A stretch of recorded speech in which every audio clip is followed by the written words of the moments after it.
U.S. Defense Secretary Jim Mattis visited Egypt on Thursday, the first cabinet member in the new Trump administration to travel to the country. Mattis met today in Cairo with Minister of Defense Said Kissofi and Egyptian President Abdel Fattah el-Sisi, whose White House visit earlier this month was the first by an Egyptian leader since former U.S. President Barack Obama hosted Hosni Mubarak in 2009. Political upheaval in 2011 ousted Mubarak and started years of turmoil that brought the authoritarian former General Sisi to power. Mattis was expected to push Egypt to remain tough on counterterrorism amid a threat in the Sinai Peninsula and even in some urban areas, as shown in the deadly Palm Sunday attacks on Coptic churches in Alexandria and Tanta conducted by Islamic State militants. While VOA Pentagon correspondent Carla Babb is traveling with Secretary Mattis and just joins us now from Tel Aviv in Israel, where she landed a couple of hours ago. Carla, good to see you. Good to see you. Now, first, what was the goal of today's meeting in Cairo? Well, the goal of today's meeting was all about building trust. This was a continuation of the warming of relations from the Trump administration with the Egyptians.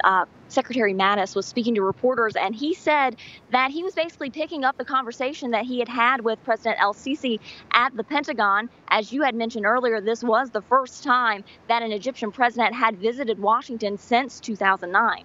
Now, what did Secretary Mattis and the Egyptian leaders have to say about neighboring country, Libya?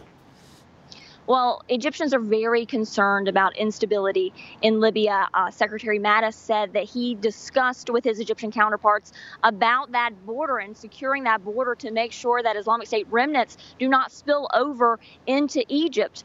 They also discussed, I was told by a U.S. official, they did discuss a stable government in Libya, but they did not get into the details of that stable government because the U.S. has been supporting the UN-backed government of national accord, and Egypt has been supporting Khalifa Haftar. That is the general that has taken control of many areas near Egypt. Now, what did the Secretary have to say to the Egyptian about counterterrorism and the extremism that we have witnessed in Egypt lately? Well, counterterrorism is very important to the Egyptians. And as you had mentioned, they just saw 2 attacks last week, one in Alexandria, one in Tanta. Both were claimed by Islamic State, killing several people in Coptic churches. So Egyptians are trying to improve their security, and Secretary Mattis discussed that with them. They also discussed the situation in the Sinai, where Egyptians have been battling pockets of Islamic State militants there.